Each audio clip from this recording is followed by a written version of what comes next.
나오지 않을까 생각이 듭니다. 사실 일각에서는 어제 FOMC에서 그러니까 7월 FOMC에서 금리를 인하를 했어야 됐다라는 의견들도 있었잖아요. 이렇게 된다면 정말 그렇게 했어야 됐나라는 쪽으로 조금 더 얘기가 될 것도 같은데 어떤 얘기 나오고 있습니까? 네, 미국 경제에 대한 우려가 증폭하면서 연준이 또다시 실수를 한 것 아니냐라는 트라우마가 또 피어 올라오고 있습니다. 사실 이제 어제 연준 같은 경우는 금리를 동결을 시키면서 9월에 인하를 하겠다라는 점을 시사를 했었는데요. 시장 일각에서는 연준이 바로 어제 실수를 했다는 이런 비판을 내놓고 있습니다. 연준이 이제 자, 여기서 그냥 끊겠습니다. 시간도 없고. 또 뭐 여자 아나운서 얼굴이라도 이쁘면 조금이라도 한번 더 들어보겠습니다. 근데 얼굴도 그래서 다 쓸데없는 얘기들이에요. 자, 이런 것들이 있기 때문에 이런 일들이 지금 벌어지고 있잖아요. 지금 그렇기 때문에 이런 일을 겪고도 사람들이 저의 금융사계론을 간파를 못하는 거죠. 이게 그냥 우연으로 아니면 연준만 잘했으면, 이번에도 연준만 좀 잘했으면 괜히 이런 생각을 하게 되잖아요. 저번에도 제가 반독점 조사법, 갑자기 엔비디아에 반독점 조사법이 나왔거든요. 갑자기 그 미국 법무부 쪽에서 반독점 조사법이 나왔거든요. 나왔잖아요. 그래서 내가 이거 참 절묘하다. 이 새끼들 진짜 정교하다. 어쩜 또 딱 이것도 다 그걸 준비해놓고 또 그러니까 제가 볼 때는 유대 월가의 그 세력 중에서 하방 세력으로 이제 엔비디아 끝이야. 이제 버블 끝이야. 아마 7월달 무렵에 먼저 좀 때린 세력들이 있었을 거예요. 이제 그 세력들 입장에서는 이제 하방으로 선물 옵션을 걸었잖아. 그럼 폭락을 기다린 거잖아. 이해 관계가 그동안은 상방으로 엔비디아가 올랐으면 했는데 어느 시점에서 이제 버블이 나오면서 나름대로 승부를 한 거죠, 거기서. 제가 볼 때는요, 미국의 행동주의 펀드라고 빌 에크먼 같은 사람들, 행동주의라는 것은 자기가 어떤 포지션을 올랐으면 한쪽에 포지션을 잡을 수도 있고 내릴 쪽에 포지션을 잡을 수도 있잖아. 자, 만약에 자기가 오른쪽에 포지션을 잡았으면 이때 행동주의 빌 에크먼 같은 사람들은, 그런데 이런 사람들이 한두 명이 아니에요. 대표적으로 알고 있는 사람이죠. 자, 이런 사람들은 어떻게 언론 플레이를 한다? 어떻게 주변의 언론들을 구워 삶는다? 이거는 자기가 당연히 유리하게끔. 그래서 엔비디아가 앞으로 이제 AI가 지금 시작 단계다. 앞으로 이거는 30년까지 엄청난 엔비디아 상승 폭등을 할 것이다. 아마 지금 현재 가격에서 더 300% 최소 300%는 오를 것이다. 이런 얘기를 하기 때문에 군중들은 이걸 듣고 엔비디아를 들이박는 거죠. 매수하는 거죠. 자, 이렇게 행동주의 펀드들은 자기가 포지션을 잡은 것에 유리한 대로 언론 플레이를 하는 사람들, 행동을 한다는 얘기예요. 그냥 매수해놓고 자연적으로 그냥 세상한테 맡기고 알아서 하겠지. 엔비디아의 그 실적에 내 주가는 달려 있겠지. 이렇게 순진하게 생각하는 게 아니라 내가 어떤 매수나 매도를 하면 거기에 따라서 군중들이, 결국 이 주식시장이든 세상은 심리거든. 하다못해 축구도 심리라니까, 여러분들. 그러면 결국 투자하는 사람들이 모여서 하는 거잖아. 이 사람들의 심리, 이런 생각들을 어떻게 끌고 가느냐에 따라서 주가가 오르고 내리는 것이지, 이게 자연적으로 기업이 실적이 그래서 필연적으로 이거는 기업이 주가가 오를 수밖에 없는 그런 거는 이 세상에 없어요. 그런 것은 없다고. 참 이게 그러니까 이런 것들을 이해를 못하기 때문에 사람들이 그렇게 당하는 거예요. 오늘 방송 또 제가 나왔는데 미리서 제가 서두 코멘트 좀 하려다가 안 하고 바로 시작했거든요. 그런데 좀 늦었지만 좀 서두부터 얘기할게요. 사실 제가 오늘 방송 안 하려고 했어요. 그렇게 뭐 고맙게 생각하는 사람도 없는 것 같고, 뭐 핸드폰 방송 뭐 이렇게 하니까 또 이 방송 또 만만하게 또 이렇게 보는 사람 저는 이게 조금 기분이 좀 안 좋아요. 좀 제 자존심에 저 프라이드에 악어는 좀 맞지 않아. 어? 그런데 제가 방송을 뭐 그렇게 뭐 굳이 뭐 고맙게 생각도 안 하는데 내가 방송할 필요는 없잖아.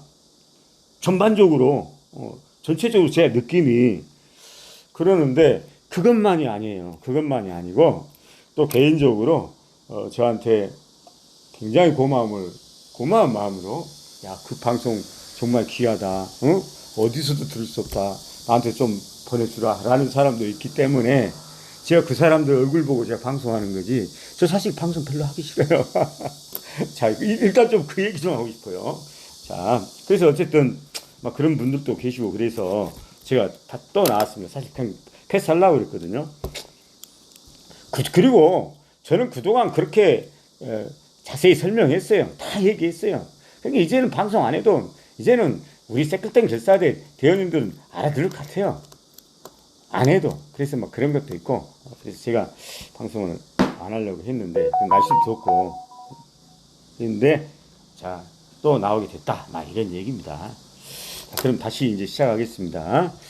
자, 그래서 사람들은 반독점법 조사 얘기가 나왔으니까 이 얘기 한마디 더 할게요. 자, 엔비디아에 갑자기 반독점법 조사가 미국 법무부 또는 정치권에서 나왔어요. 그래서 제가 이 얘기를 물어봤어요. 어떤 사람한테. 그 기사를 내가 주면서 엔비디아 관련해서 이 독점법 줬어요. 이게 나왔다고. 그래서 너 이거 읽어봐라. 주식한 사람이에요. 그래서 너는 그것에 대해서 나한테 그 의미에 대해서 네 생각 느낌이 있을 거 아니니. 그에 대해서 나한테 한번 얘기 한번 해보라고 그랬어요. 그러니까 되게 얼버무리더라고. 딱 제가 바라는 답변이 안 나와요. 알만한 사람이.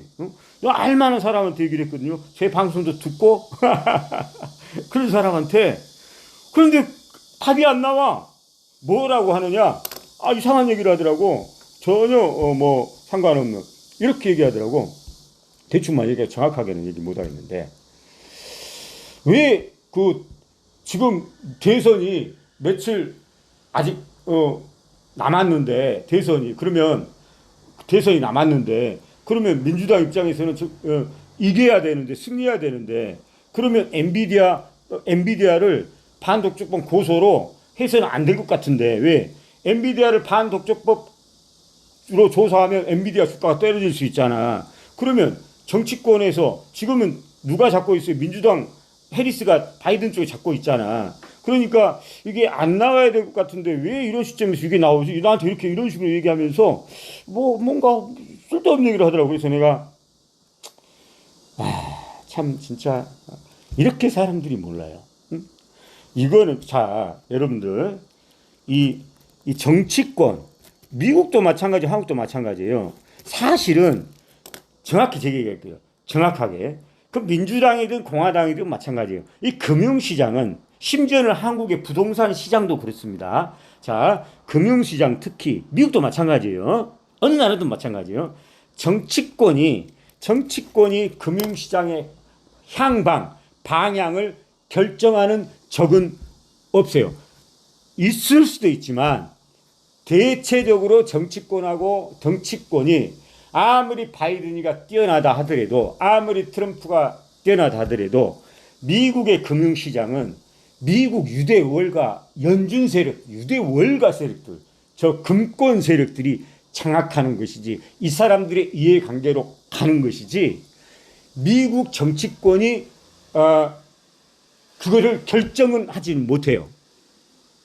제가 또 이렇게 얘기하면 미국의 집 연준 의장도 대통령이 미국의 대통령이 뽑고 그런데 무슨 또 그런 식으로 얘기하시냐 이렇게 얘기할 수 있어서 제가 미리서 좀 말씀을 드리는데 예를 한번 들어볼게요. 우리나라 부동산 같은 경우에도 문재인 정부가 부동산 올렸으면 했어요? 아니었어요. 문재인 정부는요 올인해서 그것을 막았어요. 뿐만 아니라 저출산, 금융뿐만 아니라 이 세상의 모든 게 마찬가지입니다. 저출산 문제도 그래요. 그동안 우리 정부가 저출산을 막기 위해서 이 문제를 해결하기 위해서 얼마나 돈을 쏟아부었어요. 그런데 해결이 안 되잖아. 이게 원래 세상인 거예요. 정치권이 해결할 수 없어요. 그런데 정치권이 최근 민주당이 제가 그런 얘기 했잖아요.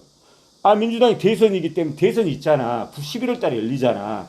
그러니까 그때까지는 민주당 정부에서 막 이런 일을 저런 일을 주가를 올렸으면 주가가 오르면 좋잖아. 그건 사실이잖아. 자, 그러니까 올릴 것이다. 미국 정치권이 올릴 것이다. 미국 민주당 정부에서 올린 쪽으로 어쨌든 주시가 끌고 갈 것이다. 요거는 있어요. 요거는 있는데 문제는 이것에 대한 해석을 월가가 내리는 거죠. 월가 그 금권 세력이 볼 때 11월 달에 대선이 있단 말이야. 그러면 일단 군중들의 기대감이 설정이 됐잖아요. 아까 말한 대선까지는 오를 가능성이 있다. 이 기대감이 있는 거죠. 기대감이라는 건 엄청 중요한 거라고 했잖아요. 금융시장 움직임 일대 원리라고까지 저는 했잖아요. 자, 어차피 민주당이 대선이 11월까지 있다면 월가 금권 세력 입장에서는 굳이 여기서 지금 6개월, 1년이 남았는데 굳이 여기서 하방으로 갈 필요가 없잖아요.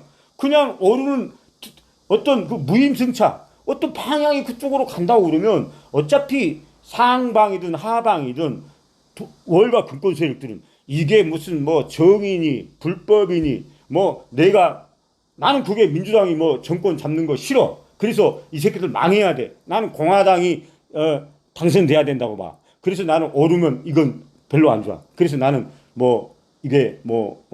나는 반대쪽으로 할 거야. 이럴 필요는 굳이 없잖아. 물론 그럴 사람도 있을 수도 있겠죠. 그게 싫어서. 그런데 대체적으로는 자, 이런 상황이라면 11월 달에 대선이 열리고 그렇기 때문에 기대감이 설정돼 있고 민주당 역시 뭔가 정책을 오른쪽으로 할 것 같은 어떤 전반적인 분위기가 형성된다고 그러면 이때 미국 월가 애들은 금권 세력들, 미국 월가 세력들이 상방에다 배팅하는 놈들이 많겠어? 하방에다 배팅하는 놈들이 많겠어요?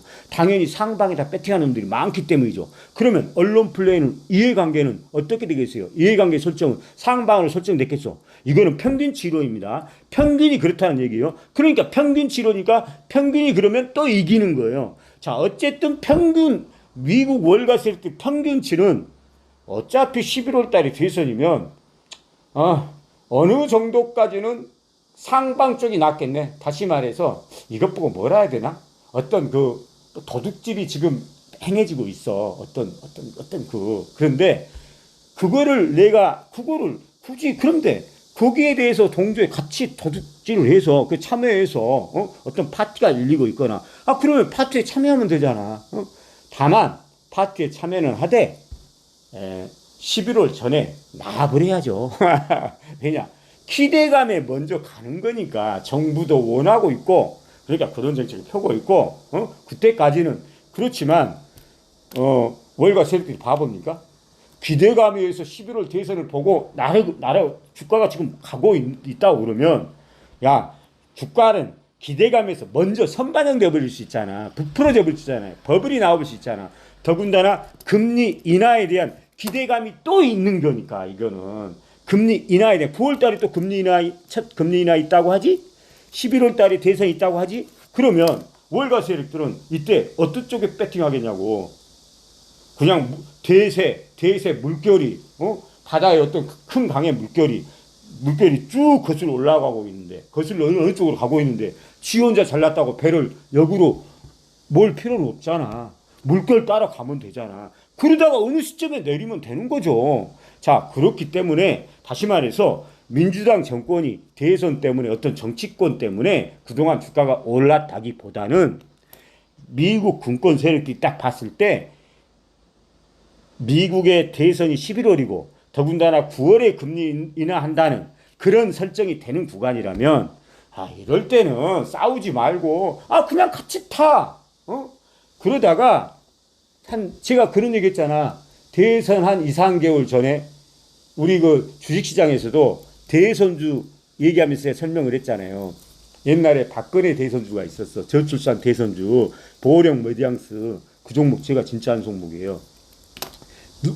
선수들은 언제 내립니까? 그 종목을 언제 팝니까? 아니 미국 박근혜가 대통령이 되면 박근혜가 대통령이 당선되면 저출산 관련 정책이 엄청나게 나오면서 저출산 종목들이 좋을 것이다 해서 날아간 거잖아. 그러면 이때 선수들은, 그 전에 들어간 선수들은 대통령 선거 결과까지 봅니까, 여러분들? 안 봐, 이 사람들아. 2달, 3달 전에 나와버리는 거야. 반대로 군중들은 어떻습니까? 군중들은 이때 이렇게 생각해요. 근데 대통령 될지도 모르는데 지금 보력 메디앙스 저출산 종목들을 들어가는 것은 그런다. 나중에 대통령 되는 거 확인하고 들어가자. 그래가지고 이미 10배 오른, 기대감에 의해서 10배 오른 종목을 사주는 놈들이 꼭 나타납니다, 여러분들. 이 금융시장은.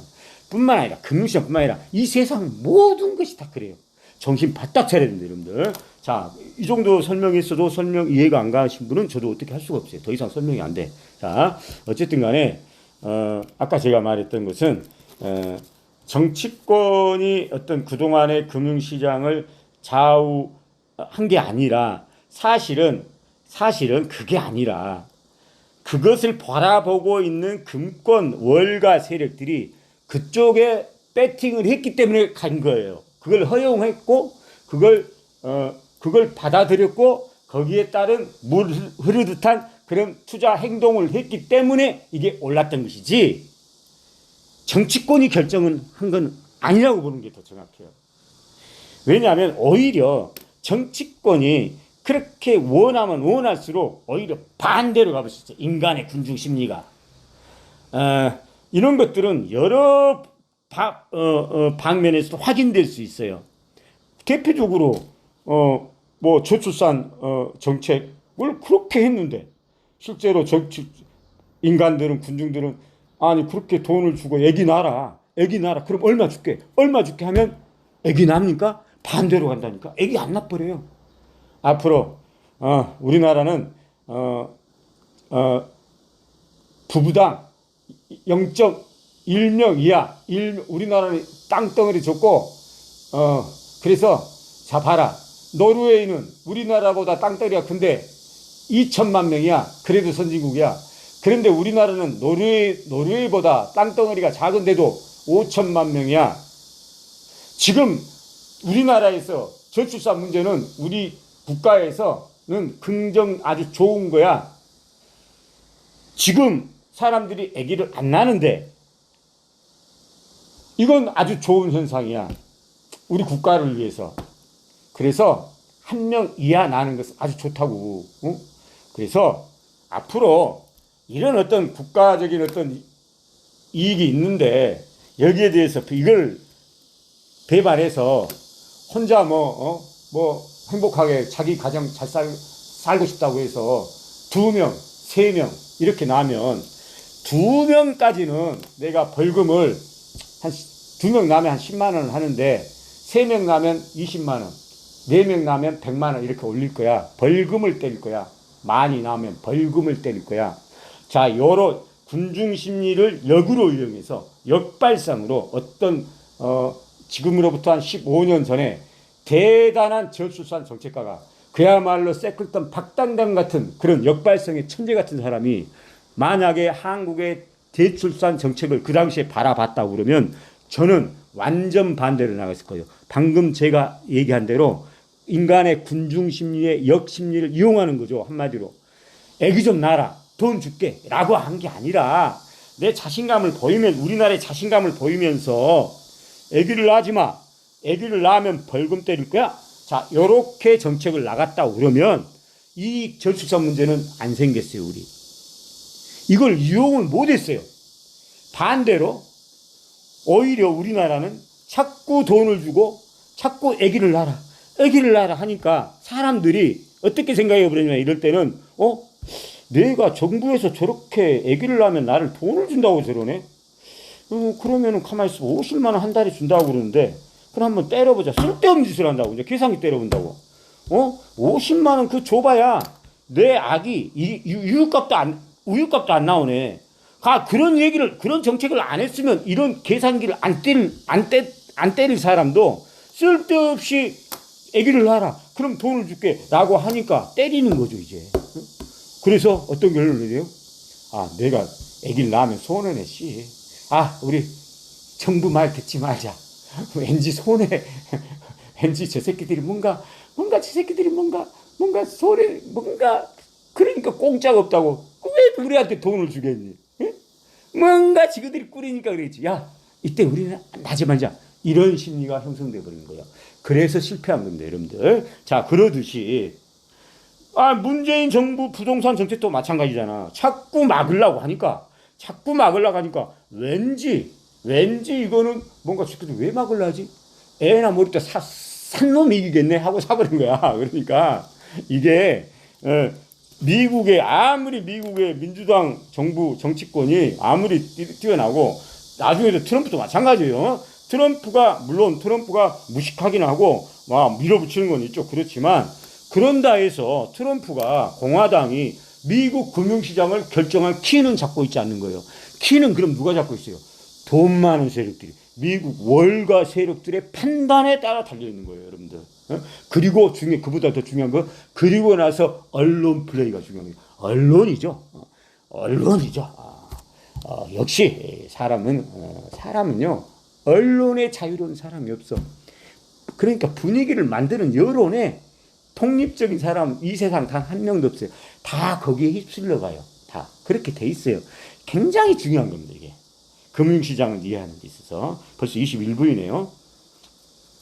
어쨌든 두서없이 제가 설명을 지금 하고 있는데 여러분들이 잘 알아서 들으십시오. 자, 그래서 뭔 얘기를 하려다가 여기까지 와버렸냐면 이렇게 얘기하는 거예요, 저한테. 지금 민주당 정부에서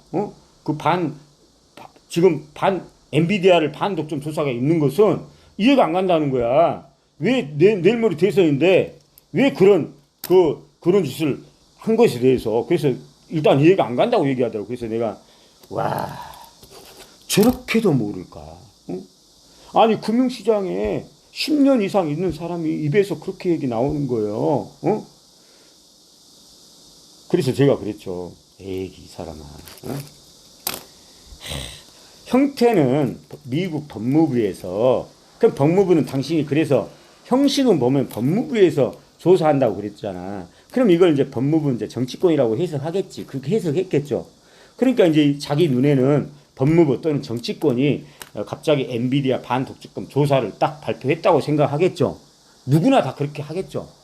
주식시장 10년 있는 사람이 그렇게 얘기하더라니까. 그런데 제가 말하고 싶은 것은 뭐냐면 형식적으로는 법무부가 나선 거지만 법무부를 움직이는 놈들은 누구예요? 미국 월가 금권 세력이 여러분들. 언론을 움직인 거나 미국 정치권을 움직인 거나 법무부를 움직인 거나 이렇게 돈에는 자유로울 수가 없어요. 법무부에 누가 있어? 어떤 놈이 미국 월가에서 예를 들면 행동주의 에크맨 같은 놈들이 엔비디아를 공매도를 쳤네. 7월달에 공매도를 쳤네. 전락에 쳤네. 몇 조와치 쳤네. 자, 돈이 엄청난 세력이죠. 이 사람이 법무부 가가지고 법무부 장관에 좀 하면서 야 반독점 엔비디아 좀 때려줘. 그러면 조사 때린 거예요, 여러분들. 이게 팩트입니다, 여러분들. 그렇기 때문에 저한테 정치권 있자고 저자고 얘기하는 것은 그거는 금융시장을 전혀 이해하지 못하고 있는 거예요. 자, 이러면 이제 이해가 되십니까? 이 정도 했으면. 자, 그건 그렇고. 자, 그런 거죠. 그럼 그렇고. 자, 어쨌든 시장에서는 이런 얘기가, 제가 그래서도 그랬죠. 이런 얘기가 있다고. 금리 인하를 연준이 실기했다. 한마디로 실기론이잖아. 지금 실기론이 막 제기되고 있잖아. 이건 누가 나올 것 같아요, 여러분들? 이거 누가 이 실기론 얘기할 것 같아요? 당연히 이해관계가 하방으로 이미 엔비디아 공매도 쳤고 또는 선물 옵션에 숏 포지션을 걸었고 이제 폭락하면 돈을 번 놈들이 에서 나온 거지. 그러면 지금 하필 이 시점에서 미국 대선이 아직 2달이나 남았고 9월달 금리 인하를 한다고 그러고 사람들 아직 기대감이 설정돼 있고 그런 구간이고 그래서 상승장이 더 이어질 수도 있는 그런 시점 같은데 지금 8월달이니까 시점 같은데 왜 벌써 미국의 월가 세력들은 박 단장 말대로 이미 하방에 걸었다. 이렇게 얘기하냐면요. 왜 하방에 걸었냐? 이거 궁금하잖아. 이거는요. 마치 대선주한 사람들이 대선을 구경 안 하고 대선 결과를 안 보고 미리서 던져불고 나오듯이. 예? 그런 현상이죠. 그러니까 그때까지 가다간 하방은 늦어볼 수 있거든. 그러니까 먼저 때린 거죠. 앞으로 계속해서 하방으로 때린 애들이 많아질 거예요. 먼저 선발대가 때렸죠. 아주 제일 똑똑한 놈들이. 비상한 새끼들이. 좀 늦으면 안 되니까.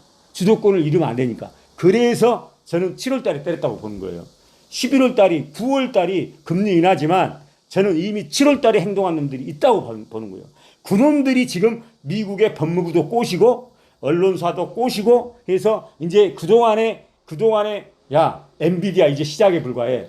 지금 사도 늦지 않아. 앞으로 30년 동안은 갈 거야. 막 이렇게 얘기했던 놈들이 지금은 입 싹 다 까불고 이제 완전 반대로 야 버블이야. 야 무슨 AI 인공지능 엔비디아 그거 매출도 안 나와. 그리고 그거 엔비디아 칩 경쟁자가 나타나서 이제는 그렇게 영업이익이 안 나오지. 그래서 써줄 놈도 없어. 거기다가 인공지능이 그동안은 좋게만 얘기했는데 사실 솔직한 얘기로 인공지능 하면 안 좋은 게 더 많아. 뭐가 안 좋아? 인공지능이 다 일자리 누구들 다 뺏어. 그러면 나중에 가면 이거 실업 문제 된다. 고용 문제 심각해진다는 얘기들. 그러면 세계는 대공황이 온다는 얘기들. 인공지능 때문에 그동안은 니네들 좋은 쪽만 생각했지. 환상만 심었지. 우리가 심어줬기 때문에 니네들 그렇게 달라든 거지. 그렇지만 이제부터는 우리 그렇게 안 실을 거야. 이제는 인공지능의 부정적인 것만 실을 거야. 그러면서 이제는 우리 역사에서 금세기 초유의 대공황보다도 인공지능으로 인해서 대공황 때보다도 더 무서운 폭락의 시대가 우리 기다리고 있어, 이 새끼들아. 자, 이렇게 언론이 나올 거예요, 여러분들. 그러면은요, 군중들은 이때 어떻게 현재래요? 처음에는 개기겠죠. 아니야, 씨야. 왜 그동안에 그렇게 30년 동안만 인공지능 이렇게 시작이라 했어. 그거 기억하고, 그거 기억하는 데 있고, 또 한편으로는, 듣고 보니까 진짜 그러네. 불안하네. 그래서, 그 패닉 바이에 의해서 샀는데, 갑자기 언론이 달라지는 거야. 근데 읽어보니까 맞네, 이 얘기가. 나만 사면 고점이야, 하면서 또 던지는 거지. 이런 시점에서는 그렇기 때문에 어떤 새끼는 아니야. 사고, 조정이 하고 사고, 어떤 새끼는 던지고. 그런데 월가 새끼는 계속 던져, 계속 던져. 계속 언론 나쁜 언론 쏟아내. 다시 말해서 화살을 계속 날리죠. 유탄을 계속 날리는 거죠. 자, 그러면 이게 어느 순간에는요, 결국 월가의 하방 세력들이 이기게 돼 있어요, 여러분들. 게임은, 언론을 장악한 세력이 결국 이기거든. 그러니까 지금은요, 제가 딱 볼 때는 이미 이제 그 하방은 시작됐다. 다만, 멧돼지는 한 방에 안 죽어. 그러니까 개기는 거죠. 팔딱팔딱 뛰는 거지. 그러니까 이제 제가 볼 때는 엔비디아가 여기서 바로 꼴개지진 않아. 수직으로 꼴개지는 않고, 민스키 모멘텀이라고 하락 A파, 반등 B파, 하락 C파 하면서 마무리될 거예요. 이제 그야말로 민스키 모멘텀이 시작됐어요. 그동안 여기저기서 민스키 모멘텀 얘기하는 애들은 뭣도 모르고 너무 빨리 얘기한 거죠. 너무 빨리. 금리 인상을 끝내고 금리 인하를 남겨둔 시점이 있는데, 버블 구간이 있는데, 기대감이 설정될 수 있는 그런 강력한 구간이 있는데, 왜 서둘러서 민스키 모멘텀이라 해서 그런 얘기를 하는 겁니까? 좀 더 기다려줬어야지. 금리 인상 끝나고 금리 인하를 기대감이 설정된 그 구간의 끝까지 가서 지금 지점에서 이제는 민스키 모멘텀 하면서 대폭락을 얘기하고 그것을 예상해서 하락에 배팅하는 사람이 진짜 선수지. 왜 1년 전에, 2년 전에 하락에 배팅해놓고 개치랄하냐고. 그게 전략이 없어. 이러니까 제 방송 잘 들어요, 여러분들. 지금은 민스키 모멘텀이 제대로 발동한 구간이에요. 제가 볼 때는 그렇습니다. 이거는 그리고 오른다 하더라도 마치 멧돼지가 한 방에 안 죽듯이 빨딱 하는 거야. 이것 보고 시장에서 뭐라 하죠? 무슨 반등이라고 그러잖아. 반등 비파라는 얘기죠. 반등 비파. 그래서 뭐 테슬라가 됐든 엔비디아가 됐든 여기서 반등해도 의미가 없다. 이제는 그냥 밑으로 그냥 쏟아져 내리는 그런 구간에 지금 기어코 들어왔어요. 지금 정확히 해야 됩니다. 금융시장은 긴가민가에서는 절대 안 돼요. 그리고 모든 신호가 제가 딱 볼 때는 하다못해 게시판에서도 모든 신호가 지금 하방입니다. 저한테 그렇게 얘기해 주고 있어. 강력하게. 사람들이 그것을 믿기 싫어. 또는 몰라서 못 믿거나 아니면 몰라서 그럴 뿐 저 같은 사람한테는 이미 모든 신호 하방이 아주 구체적으로 말하자고 그러면 엔비디아의 대주주가 최근에 엄청 팔았어요. 무려 320 몇만 주를 팔았어요. 이거는요, 심리적으로 엄청나게 안 좋은 효과를 발휘합니다. 어떤 종목, 예를 들면 그동안의 신라젠이든 그동안의 CJ든 어떤 종목이든 어떤 고점에서 대주주가 그 전에 조금 깔짝깔짝 파는 것은 생각하면 안 돼요. 그거는 딱 잘 분석을 잘해야 돼. 이거는 됐어. 이거는 그때 팔 수도 있지. 자, 그런데 어느 시점에서 진짜 중요한 어떤 멤버, 예를 들면 엔비디아라고 말하면 그 전에 직원들이 팔기는 팔았어요. 그러나 최근에 그 엔비디아 매도한 세력들은요, 핵심 계층입니다. 다시 말해서 젠슨 황 엔비디아 대표가 팔았어요. 그것도 321만 주. 요거는요 이 자체 행위만으로 끝이라는 것을 강력하게 말해주는 거예요. 어떤 기업도 옛날에 신라젠도 13만에서 14만 원대 그 회사의 대주주가 팔았어요. 그거를 못 이겨요, 절대로. 왜냐? 심리가요, 대주주가 팔아버리면요, 심리가 어떻게 형성되냐면요, 그리고 이거를 월가 세력들은 놓치지 않아요. 절대 놓치지 않아요. 이런 행동이 있으면 바로 반전합니다. 하방으로 빠르게 구축합니다. 자, 그러면서 이걸 계속해서 물고 늘어져요. 이 문제를. 뭐라고 얘기가 되냐? 이런 얘기가 돌겠죠. 그리고 이런 심리가 팽배하게 깔리겠죠. 자, 엔비디아의 대주주 젠슨왕이 팔았어요. 이 행동을 가볍게 보면 안 된다는 거예요. 제 말은. 긴가민가 해서는 안 된다는 거예요. 이걸 보고도 이거는 엔비디아는 끝이다라는 것을 확실하게 선언할 수 있고 투자 행동에 실천할 수 있는 사람이 선수라는 거예요. 그래서 이렇게 복잡하게 보지 말고 항상 간결하게 봐달라는 거예요. 그래서 축구도 마찬가지고 모든 게 마찬가지예요. 이 세상은 이렇게 간결하게 판단하는 게 중요한 거예요. 여기서 이것저것 따진 놈들이 실수하는 거예요. 지금 엔비디아는 미국 시장의 전체 대장이었잖아요. 대장에서 주요 멤버가 팔았잖아. 그것도 대규모로. 이거를 어떻게 해석해야 된다? 아이고, 그건 팔 수도 있는 거지. 자기도 밥은 먹고, 돈 좀 챙기고 싶었겠지. 그래서 팔았겠지. 라고 생각을 해서는 안 된다는 거란 얘기예요. 제 말은. 그리고 이런 것들은 계속해서 이제 물고 늘어져 버려요. 세력들은. 뭐라고 물고 늘어지냐. 오죽하면 엔비디아를 대주주가 팔았겠어, 이 새끼들아. 대주주가 팔았다는 것은 회사 사정은 젠슨왕이 제일 잘하는 거야. 젠슨왕이 320만 주 팔았으면 그거는 이제 엔비디아가 뭔가 문제가 있기 때문에 판 거야, 이 새끼들아. 생각을 해봐라. 자, 이렇게 하면요, 이게 굉장히 논리적인 얘기거든요. 사람들은 이제 그 얘기를 처음에는 팔 수도 있는 거지 했다가도 자꾸 이 새끼가 얘기하고 또 이 새끼가 그런 얘기하고 또 저 새끼가 그런 얘기 분명히 할 거거든요. 제가 분명히 저는 예측하지만 행동주의 펀드, 비레크먼 같은 놈들 바로 나올 거예요. 아마 다음 주에 나올 거예요.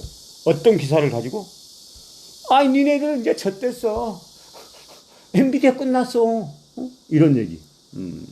그동안은 반대로 얘기했죠. 그런데 완전 입 닫고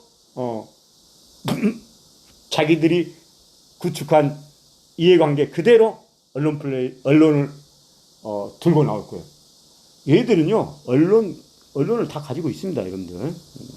법무부도 움직이는데 왜 언론을 못 움직이냐고. 자, 이런 식이고요. 저 도와 죽겠네. 방송 그만해야 되는데. 근데 벌써 34분이 됐네.